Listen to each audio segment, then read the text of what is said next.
जब जीवन में सब कुछ खत्म सा लगने लगे, जब जीवन में चारों तरफ निराशा हो, जब जीवन में कोई भी काम सफल ना हो, जब पूरा परिवार बिखर जाए, रात में चिंता के कारण नींद ना आए, जब अपने ही साथ ना दे, जीवन में ऐसी अनुभूति हो कि कुछ शेष नहीं बचा, तब क्या करना चाहिए?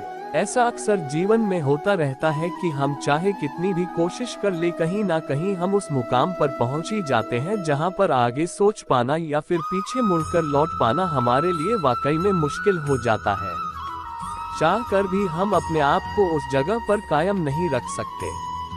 हमारे पैर लड़खड़ाने शुरू हो जाते हैं, दिमाग काम करना बंद कर देता है और कहीं ना कहीं हम टूटकर बिखरने लगते हैं। ऐसा हर किसी के जिंदगी में जरूर हुआ होगा। जिंदगी को समझ पाना हर किसी के बस की बात नहीं है। जब आपके साथ कुछ ऐसा घटे जिसके बाद आपको जिंदगी में आगे क्या करना है ये समझने में दिक्कत रही हो, तो उससे निकलने का एक ही सुझाव है मेरे पास, क्योंकि जिंदगी में ऐसे कई हालातों से मैं भी गुजरा हूँ जहाँ पर जिंदगी में कई फैसले लेते वक्त या फिर कुछ फैसलों के साथ खड़े रहते वक्त बहुत मुसीबतों का सामना करना पड़ता है। तो ऐसे हालातों में खुद को संभालने की सबसे पहली जरूरत है। देखिए, अगर आप जल्दबाजी से काम लेंगे तो चीजें सुधारने की जगह और भी जटिल हो जाएंगे। अगर आप गुस्से से काम लेंगे तो चीजें कभी भी सुधर नहीं सकते।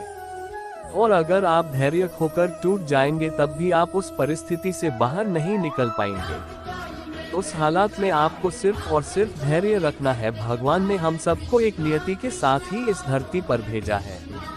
आप जिस परिस्थिति से गुजर रहे हैं, हो सकता है उस वक्त के लिए उसकी ही जरूरत हो।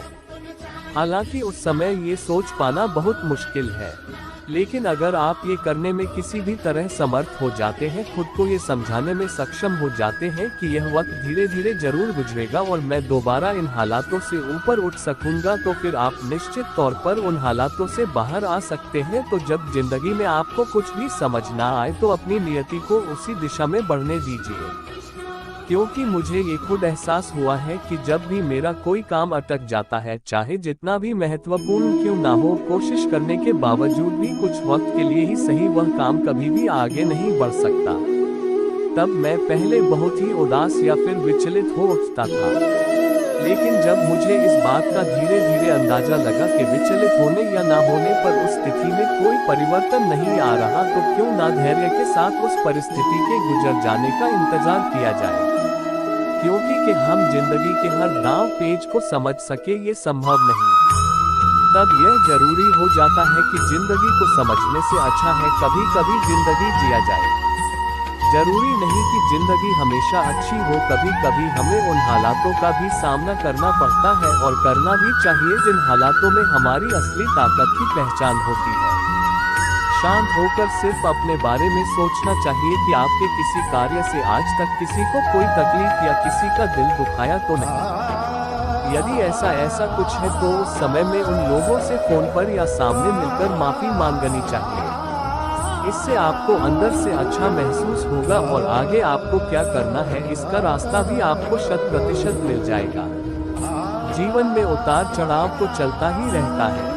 कई बार हमारे सामने ऐसी विकट परिस्थितियां उत्पन्न हो जाती है कि लाख प्रयास करने के बाद भी हम उससे बाहर नहीं निकल पाते हैं। तब हम सकारात्मक सोच, धैर्य, शांति के साथ कुछ बातों पर ध्यान दें तो शायद हमें आगे सफलता मिल जाए। आइए जानते हैं कुछ ऐसे तथ्य। वक्त एक सा नहीं रहता, लाइफ सुख और दुख से मिलकर बनी है। यदि आज बुरा वक्त है तो निश्चित ही कल अच्छा होगा। बुरे वक्त में अच्छे वक्त का इंतजार करें और कठिन समय में विश्वास रखें कि ये वक्त भी नहीं रहने वाला।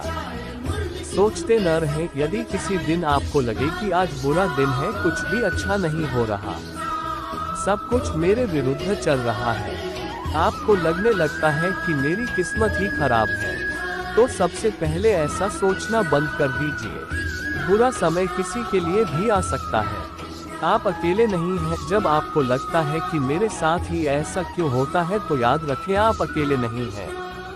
ऐसे बहुत से लोग हैं जिन्होंने एक दिन नहीं, 2 दिन नहीं, बल्कि कई वर्षों तक मुश्किलों का सामना किया। इस बात को याद रखें, ये जिंदगी है, सुख दुख आते जाते रहते हैं, आप अकेले नहीं हैं।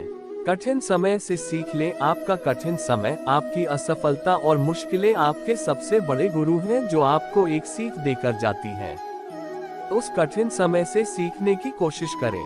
इतिहास गवाह है, हर सफल व्यक्ति के जीवन में बहुत सी कठिनाई आई, पर अपने इस कठिन समय से उन्होंने सीखा, मजबूत बने और आगे बढ़ते रहे। थॉमस एडिसन ने अपनी असफलताओं से सीख ली। उनका कहना था, असफलताएं अच्छी थी। असफलताएं फीडबैक थी जिन्होंने मुझको बताया कि कहां सुधार करना चाहिए। यही कारण है कि जब उनको उनकी 10,000 असफलताओं के बारे में पूछा गया तो उन्होंने कहा, मैं असफल नहीं हुआ। मुझे अभी 10,000 ऐसे तरीके मिले हैं जो काम नहीं करते हैं। किसी से बात करें, बैक बांटने से कम होता है और दुनिया में बहुत से ऐसे लोग हैं जो आपकी बात समझ सकते हैं और आपको प्रेरित करने में आपकी मदद कर सकते हैं। ऐसे लोगों को ढूंढें जो कठिन समय में आपका हौसला बढ़ा सके। ऐसे लोगों से बात करें जिससे आपका मन हल्का हो जाएगा। अच्छा सोचें, कई लोग अपनी परेशानी से इतने उदास हो जाते हैं कि कोई अच्छी बात भी बुरी लगने लगती है और चारों तरफ सिर्फ नकारात्मकता ही दिखाई देने लगती है। ऐसे में आप सिर्फ अच्छा सोचें। जब आप अच्छा सोचने लगते हैं तो आपको सब अच्छा दिखने लगता है। मन को शांत रखें। जब भी बुरा समय आता है, मन में बुरे बुरे विचार चलना शुरू हो जाते हैं। मन विचलित होने लगता है। ऐसे में आप ध्यान कीजिए और मन को शांत रखिए। जब आप मन को शांत रखते हैं तो बुरा समय बहुत सरलता से कट जाता है। ऑल इज वेल वाला एटीट्यूड अपनाएं। जो होता है अच्छे के लिए होता है। ऑल इज वेल वाला एटीट्यूड अपनाकर आप मुश्किल समय को आसान बना सकते हैं। एक काली रात के बाद सुनहरा सवेरा। रात चाहे कितनी भी काली क्यों न हो, पर सूरज की एक किरण उस अंधेरे को उजाले में बदल देती है। आपका कठिन समय चाहे कितना भी गहरा हो, पर एक किरण ऐसी आती है जब आपका सारा डैक दूर हो जाता है।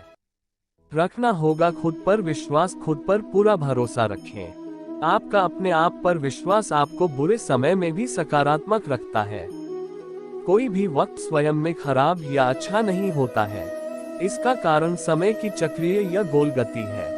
तो जिस तरीके से वृत्त का हर बिंदु एक जैसा होता है, उसी तरह समय अपने आप में हमेशा एक जैसा है और इसीलिए इसे ईश्वर की संज्ञा दी जाती है।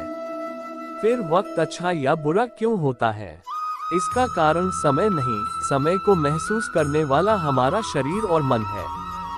जैसे सूरज की रोशनी वही है, पर आंख न होने से या आंख बंद करने से अंधेरा और रंगीन चश्मा पहनने से हमें अलग रंग दिखता है। अगर काफी समय तक सुख सुविधा मिलने से हमारे शरीर और मन आराम मतलब हो गए हैं, तो जब इनको छीना जाएगा तो हमें खराब लगेगा और हम कहेंगे कि वक्त खराब हो गया है। जबकि बहुत लोग आराम के सभी साधन मिलने पर भी मेहनत करते रहते हैं। ऐसे लोगों को साधन नहीं रहने पर भी भगवान राम, गौतम बुद्ध कोई कमी नहीं महसूस होगी और ये वक्त को खराब नहीं कहेंगे। रही बात क्या करना चाहिए वक्त खराब होने पर, तो इस वक्त का एक ही उद्देश्य है आने का, कि आत्मावलोकन करें कि इससे पहले हमने क्या गलत किया और उसे दूर करने के उपाय करें। नई चीजें सीखें और उन्हें उपयोग करें। वक्त का पहिया लगातार घूमता रहता है, तो बुरा वक्त भी टिकने वाला नहीं है। अच्छा वक्त आने पर यही शिक्षा आपको और फायदा देगी। मंदी के वक्त ही कंपनियां लागत घटाना और नई तरकीबें सीखती हैं जो उन्हें आगे मुनाफे वाली बनाती हैं। सिर्फ वक्त को कोसने से वक्त आपको हमेशा के लिए मिटा देगा।